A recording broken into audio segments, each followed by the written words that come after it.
Ce jour dédié pour que Samuel Eli Mendel Ben Martin Sarah ait une bonne parnassa, et aussi pour que Emmanuel Laura Chaya, Bat Dorian Elise, trouve un appartement et un bébé en bonne santé. Amen. Ça se peut que ces dédicaces ont été faites déjà il y a plusieurs semaines déjà qui sont demandées. Donc, si en cas où elle a accouché déjà, alors que le bébé grandisse en étant bon sadique, en bonne santé, amen va amen.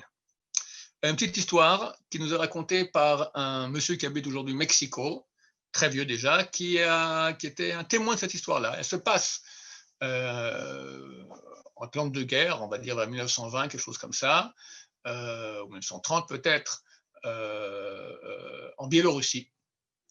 Et à l'époque, il y avait un juif qui s'appelait Mathias. Mathias, quel était son job? Lui, il avait une charrette avec un âne, d'accord?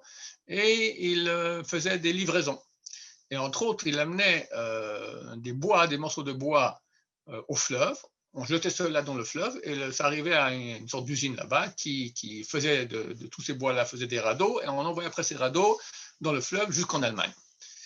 Bon, alors c'était ça son job, et il fallait nourrir son âne, d'accord? Alors il achetait d'un village à côté, d'un autre juif, qui s'appelait Tikochinski, il lui achetait de l'avoine. Il ne le payait pas à chaque fois qu'il l'achetait, il payait une fois par mois, le jour de Rosh Chodesh, à 8 heures pile exactement, il y avait ou bien lui-même, Mathias arrivait chez Tikochinski, ou Mathias envoyait un délégué chez Tikochinski pour payer ce qu'il lui devait. Un jour, on est Rosh Chodesh, et Tikochinski s'attend qu'à 8 heures, ou Mathias ou son délégué viennent lui donner l'argent, et rien du tout. 8h, 8h30, 9h, 10h, 11h, midi, c'est pas possible, c'est bizarre. Il part en direction du village, c'était pas trop loin, du village où habite Mathias pour voir qu'est-ce qui se passe. Sur la route, il voit Mathias. Mathias lui dit non, mais ça va pas, je t'ai envoyé l'argent, tu m'as pas renvoyé la quittance, comme quoi tu as reçu l'argent. Mais de quoi tu parles? J'ai pas reçu l'argent. Mais moi j'ai envoyé l'argent. Avec qui t'as envoyé? Avec Label. Label, c'est un du village de Mathias. C'est le pauvre, il est orphelin. C'est déjà un jeune homme, il est orphelin, mais il y a sa mère et les 3 frères. Ses 3 petits frères, c'est lui qui s'occupe de leur parnassa, de leur gagne-pain. Oh là, mais c'est terrible, le pauvre, s'il lui arrive quelque chose, et sa famille dépend de lui, la mère et les enfants. Viens, on va commencer à le chercher. Commence à le chercher sur la route, partout, dans la forêt, il regarde chaque endroit, tout ça. Où est-ce qu'il est passé? Ils vont à l'auberge. Est-ce que vous êtes au courant? Vous avez vu Label? Est-ce qu'il est peut-être dépassé ici pour aller dans le village de Tikochinski? Non, je l'ai vu, mais il n'est pas du tout chez Tikochinski. Moi, j'ai compris qu'il était en train de partir en voyage. Partir en voyage? Ils courent les deux à la gare, et il y a le train qui commence à partir déjà, et il voit Label, il l'attrape comme ça, le fond descend du train. Et Label qui dit, ma mère, les frères, je devais aller en Amérique.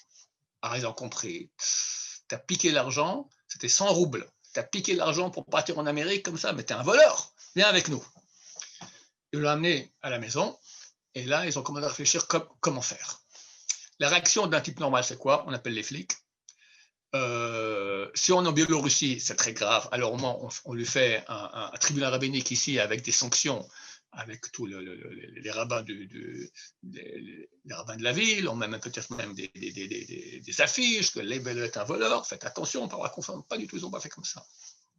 Ils disent, bon, écoute, on comprend que ta mère et tes frères sont à ta charge, c'est difficile, on va te trouver l'argent.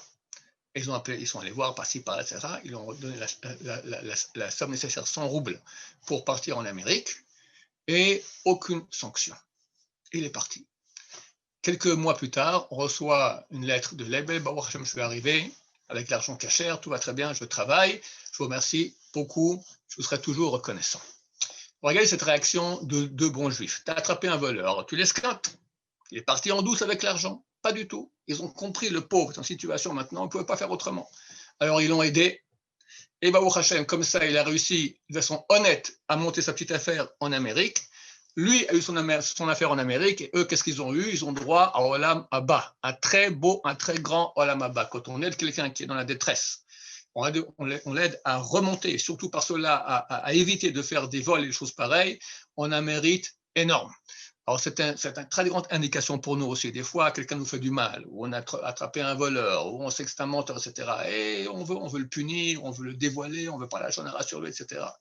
Tout ça, c'est des erreurs.